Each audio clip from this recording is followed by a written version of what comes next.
un peu chiant ça en fait.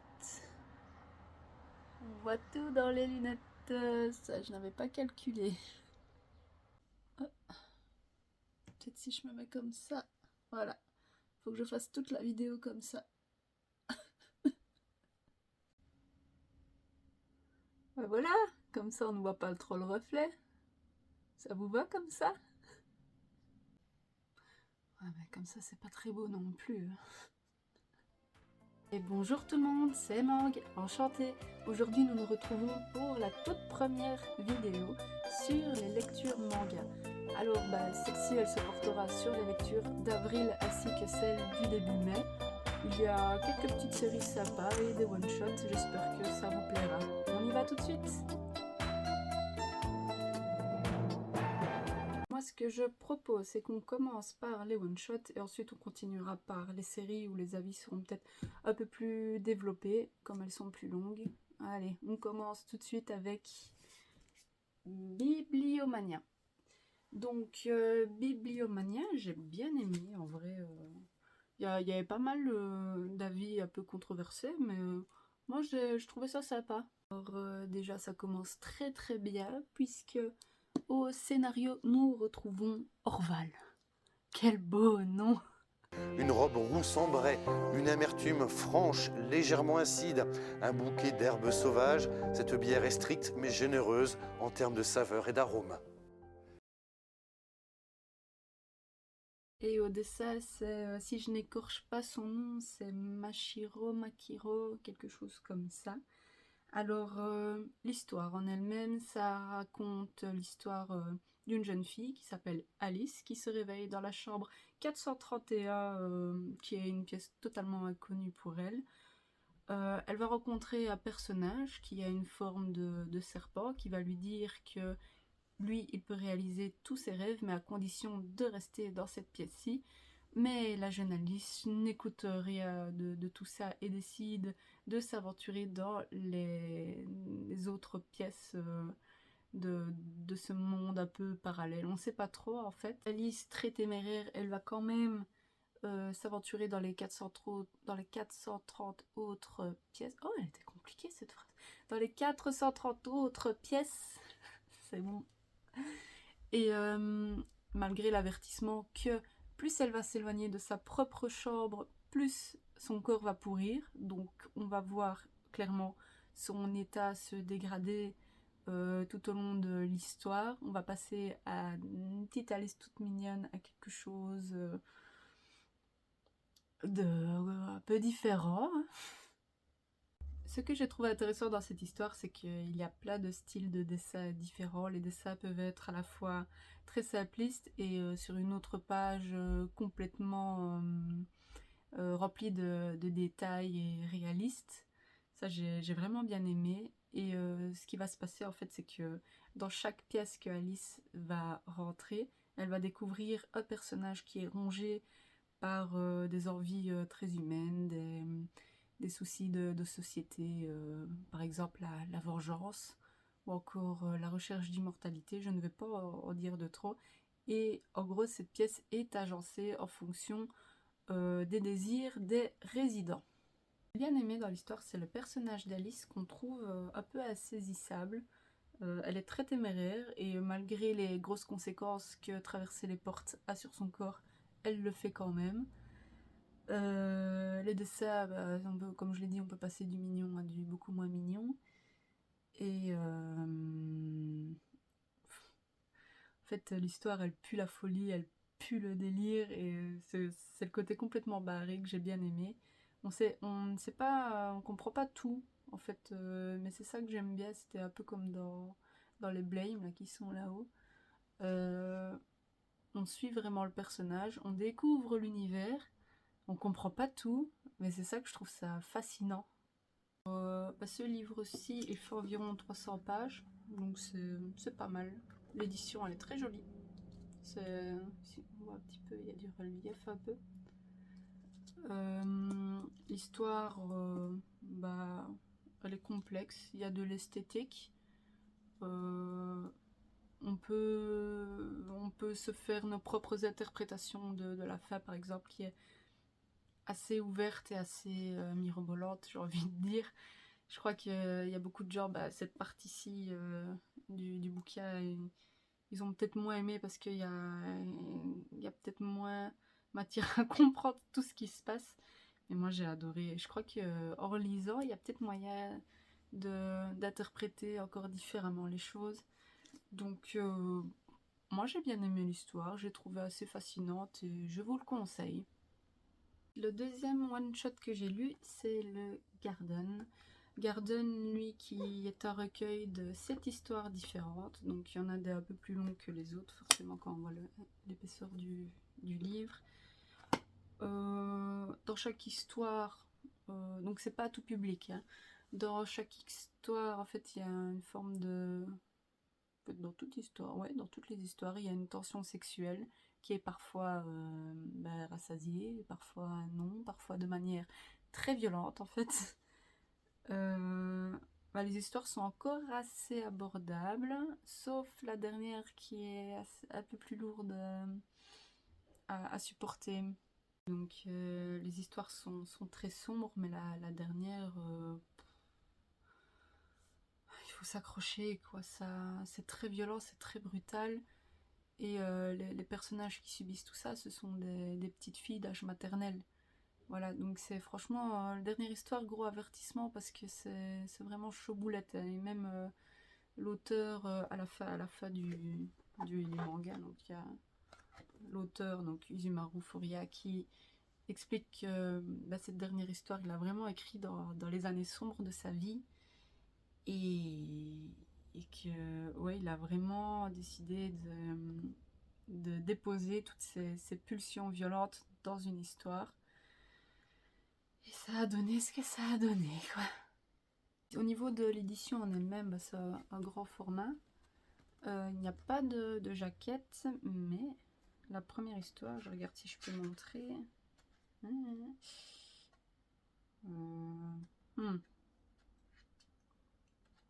quand même de la nudité. Voilà, par exemple, la première histoire, elle est toute en couleur. Et j'aime vraiment beaucoup la coloration. Elle est très chouette. Ouais. Je vous conseille quand même, mais pour public très averti. Alors, le prochain one-shot, on est toujours un peu dans l'Eroguro, même si celui-ci c'est pas aussi intense, et que j'ai peut-être un petit peu préféré d'ailleurs, c'est l'île Panorama de Suerio Maruo, si j'écorche pas son nom encore une fois. Au niveau de l'édition, elle est très bien, c'est cartonné, on voit que ça va durer dans le temps. Les dessins sont sympas aussi. Je vais vous montrer si je peux. Ouais, ça c'est bien. Voilà, au niveau des dessins, j'aime beaucoup. Donc ça c'est une seule histoire. Et donc c'est l'histoire d'un homme qui est écrivain et qui rêve de construire une île remplie de perspectives différentes. Enfin, il aimerait bien jouer avec les perspectives au niveau des paysages pour faire des choses de fou. Et il veut vraiment créer le paradis sur Terre. Et donc son projet, il sait le faire parce qu'il se fait passer pour quelqu'un d'autre de très riche. Et je ne vais pas spoiler plus la suite, quoi. Il va vraiment prendre l'identité d'un autre, il va créer son île. Et le livre, en grande partie, c'est la découverte de cette île. Je conseille. Et ça, c'est pas... ça va, quoi. C'est abordable pour plus de public, on va dire. Et ouais. Alors, avant-dernier one-shot, c'est Adieu Eri. Il y en a déjà pas mal qui en ont parlé, donc je vais pas trop m'attarder. J'ai découvert, moi, cet auteur, Tatsuki Fujimoto, il n'y a pas si longtemps. Et je suis très sensible, en fait, à ce qu'il écrit. Il a une sensibilité particulière. On voit qu'il aime beaucoup le milieu du cinéma. Ça, dans tout ce que j'ai lu les Fire Punch, Chainsaw Man et celui-ci, donc. Et oui, il y a toujours un petit côté cinéma qui revient. Et là, en fait, tout au long du manga, c'est filmé par le protagoniste qui s'appelle Yuta, si je me souviens bien. On dirait vraiment qu'on lit un court-métrage. J'aime bien les émotions comme elles sont retranscrites de manière assez subtile. Par exemple, si je trouve une scène... hop, hop, voilà, non. Ouais, voilà, une scène où les dessins sont très flous, comme si la caméra bougeait beaucoup. Mais en fait, ça montre que le Utah, quand il filme, il est submergé par les émotions. Et cette subtilité-là, ça me plaît bien. Et oui, je sais que c'est pas le meilleur. Enfin, beaucoup trouvent que c'est pas le meilleur, mais de ce qu'il a fait. Moi, j'ai bien aimé. On verra peut-être à la deuxième lecture ce que j'en pense, mais franchement, celui-là, je vais le garder parce que j'ai été touchée quand même par par ce qu'il a fait. J'ai lu Alive, donc de Tsutomu Takahashi. C'est un auteur que j'aime beaucoup. Alive, ça parle en fait d'un homme qui sort de prison. Enfin, c'est un condamné à mort de base, mais on lui propose un marché pour sortir de prison, mais il ne sait pas ce que c'est comme marché, donc il le découvre une fois qu'il sort de prison. Au niveau des dessins, c'est toujours le style de Tsutomu. Si je peux montrer sans spoiler au début. Et voilà, c'est des dessins très noirs, remplis d'encre toujours, avec des traits très forcés, enfin très forcés, très forts plutôt. C'est toujours aussi bien. Au niveau de l'histoire en elle-même, en fait, ça m'a fait penser à un épisode. Ça pourrait être un épisode, enfin, scénario d'un épisode de la série Death, Love and Robots. Ça réunit un peu tous les ingrédients. L'histoire en soi était sympa. C'est pas extraordinaire non plus, mais c'est appréciable. Donc je vous le conseille quand même si vous aimez bien l'auteur et que vous vous intéressez à ce qu'il a fait. Maintenant, on va s'attaquer aux séries. Dans les séries, donc il y en aura 3. Et je vais commencer par des séries moins connues, dont Old Boy. Ça vous dit quelque chose? Alors Old Boy, c'est par Garon Tsuchiya et Nobuaki Minegishi au dessin. Old Boy, ça parle d'un monsieur qui s'appelle Goto, qui dans la vingtaine se fait kidnapper, sans aucune explication, et se fait enfermer pendant 10 ans dans une pièce avec comme seule ouverture sur le monde une télévision, toujours sans explication. Et au bout de 10 ans, encore sans savoir pourquoi, il se fait libérer. Donc il se fait endormir, il se fait jeter en forêt, je crois. Donc il se fait libérer et il ne sait toujours pas comme pourquoi. Il est paumé, il comprend rien. Et il va essayer de savoir pourquoi, en fait, on l'a enfermé pendant 10 ans dans une pièce, et qui, et quelles sont ses intentions. Alors, ce que j'ai bien aimé, c'est l'atmosphère du manga. Les dessins, ils sont, si je peux vous montrer, ouais, vous voyez, c'est un peu rétro, là, comme ça. Et ça colle vraiment bien à l'atmosphère du manga.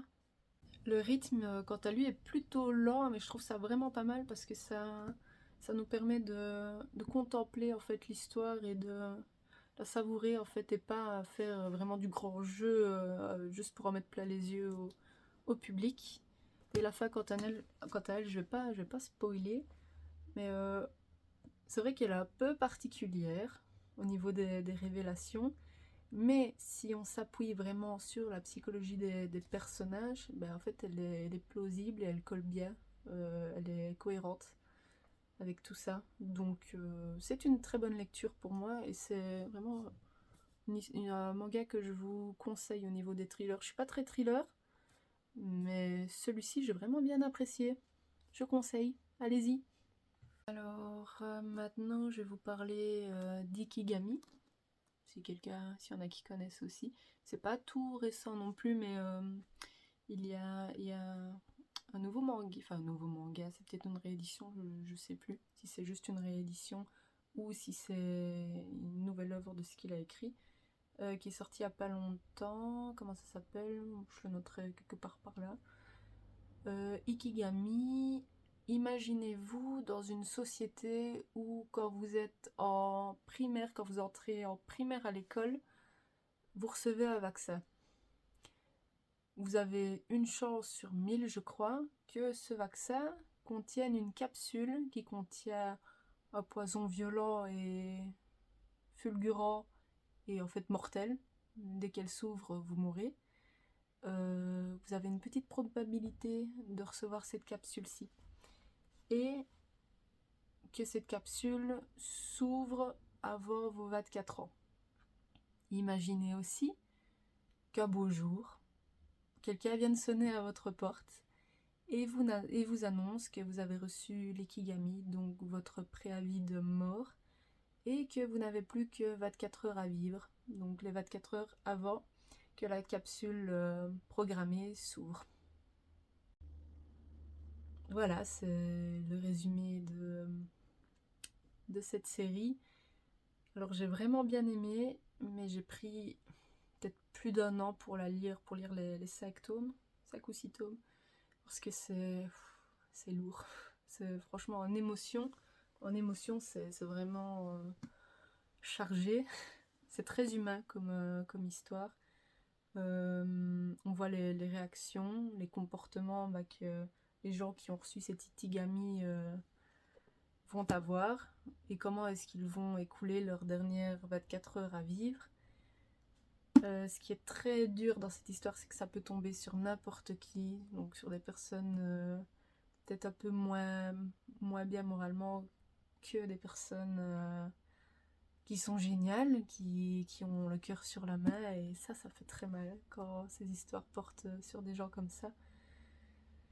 Mais je trouve que si vous aimez les dystopies, ça me fait un peu penser à 1984 avec Big Brother et tout ça. Par exemple, la loi, elle est très stricte. Les gens qui sont contre cette loi-ci, parce que ils disent que c'est là pour la prospérité nationale de charger une personne de mourir pour, en gros, valoriser la vie, la valeur de la vie, et pour faire travailler plus les gens qui vivent dans cette société-là. Et donc ceux qui sont contre ces lois vont être attrapés, ils vont disparaître un petit moment, le temps d'être reformatés. Voilà, un peu chouette, hein. Comme société, on a envie d'y vivre. Non, plus sérieusement, je conseille, mais à ne pas lire quand vous êtes un peu déprimé, je crois. C'est pas le bon plan, carrément. Alors, la prochaine lecture, c'est The Killer Inside.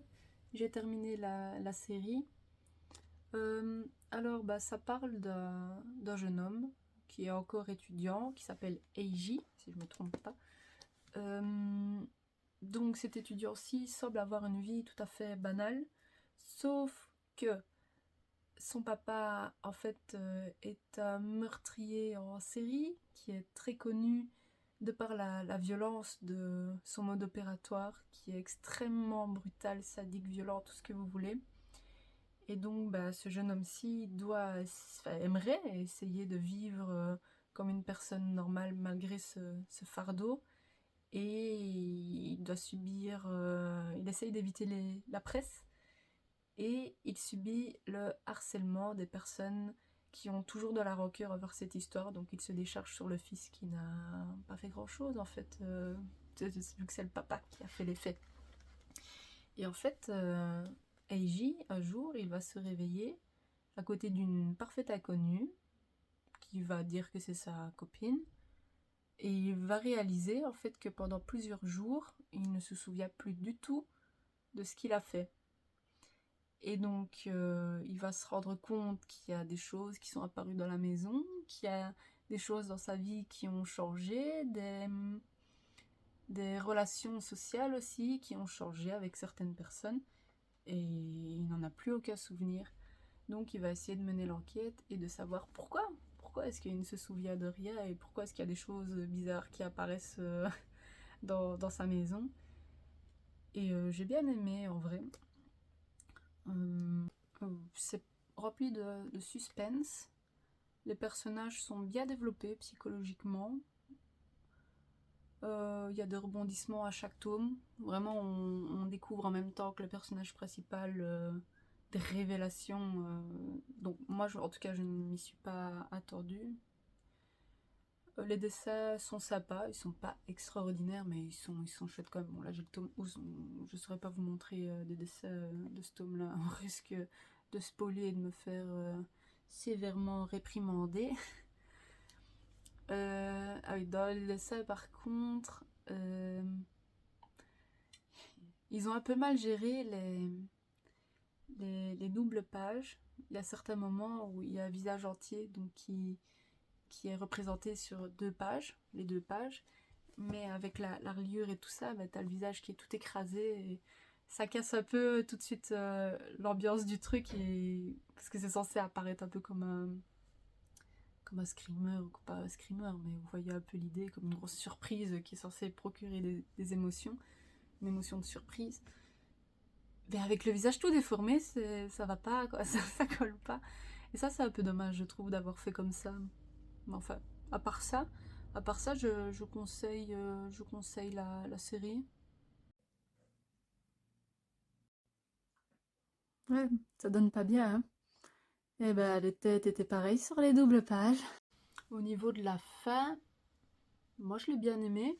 Donc je la trouvais convenable et elle collait bien en fait à l'histoire. Donc oui, je sais que au niveau des thrillers, on est souvent déçu par les fins. C'est très compliqué de faire des fins dans les thrillers. Mais celle-ci m'a convenu. Je sais que c'est pas le cas pour tout le monde, mais moi ça c'est passé. Donc je vous le conseille. Donc lancez-vous si vous voulez. Alors pour ce qui est de la dernière série, bah, en fait je ne l'ai déjà plus parce que je l'ai vendu. Mais c'est Dead Demon Destruction par Inyo Asano. Les Inyo Asano, je les aime beaucoup. J'ai lu Boni Pun Pun, j'ai lu comment ça s'appelait, La fille de la plage, même s'il était un peu spécial. J'en avais lu un autre, mais je ne sais plus dire lequel. Enfin bref. Donc cette série-ci m'avait beaucoup intriguée. Surtout que il avait un style de dessin un peu différent. Au niveau du scénario, ça parlait encore de choses un peu sympas, parce que ça parle d'extraterrestres, etc.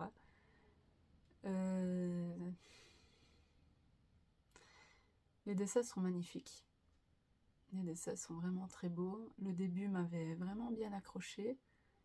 Les personnages ont un côté nihiliste parce qu'ils ont vraiment... En fait, comment dire, il y a un énorme vaisseau qui a atterri, enfin qui a atterri, donc il n'a pas atterri, qui est arrivé au-dessus de la ville de Tokyo.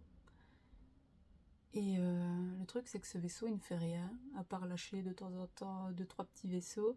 De temps en temps, ça fait des dégâts, mais bon, les dégâts, c'est souvent causé par l'armée et tout ça, quand ils essayent de détruire les vaisseaux. Donc de temps en temps, il y a 2-3 petits morts avec. Et les gens continuent à vivre. Donc il peut se passer un petit événement, ils vont être en panique, puis 2 jours après, ils vont continuer à vivre normalement, tout en sachant qu'il y a cet énorme vaisseau au-dessus de leur tête et qu'ils ne savent pas ce qui va se passer à l'avenir. D'où le petit côté nihiliste. Les personnages sont toutes des filles dans les personnages principaux. Elles ont leur petit côté barré. Je sais pas trop quoi dire en fait, parce que très honnêtement, j'ai été un peu déçue par la lecture. Parce que malgré tout ça, le scénario, j'ai pas trouvé ça exceptionnel. À vrai dire, je me suis un peu emmerdée, pour dire les mots. Je me suis un peu embêtée pendant la lecture. Et je voulais vraiment la terminer parce que ça m'embêtait. C'est bête parce qu'il y avait vraiment des ingrédients très intéressants pour faire une chouette histoire. Mais bon, c'est une histoire que je suis quand même contente d'avoir lue parce que ça fait partie de l'auteur et que j'apprécie beaucoup. Ça me fait plaisir de voir... en fait, c'est une œuvre un peu expérimentale au fond parce qu'il essaye vraiment de s'aventurer sur des terres un peu inconnues. Au niveau du dessin, par exemple, c'est moins réaliste. Les dessins qu'il fait, c'est un peu plus arrondi, un peu plus manga, enfin un peu plus manga, un peu plus norme, on va dire ça comme ça.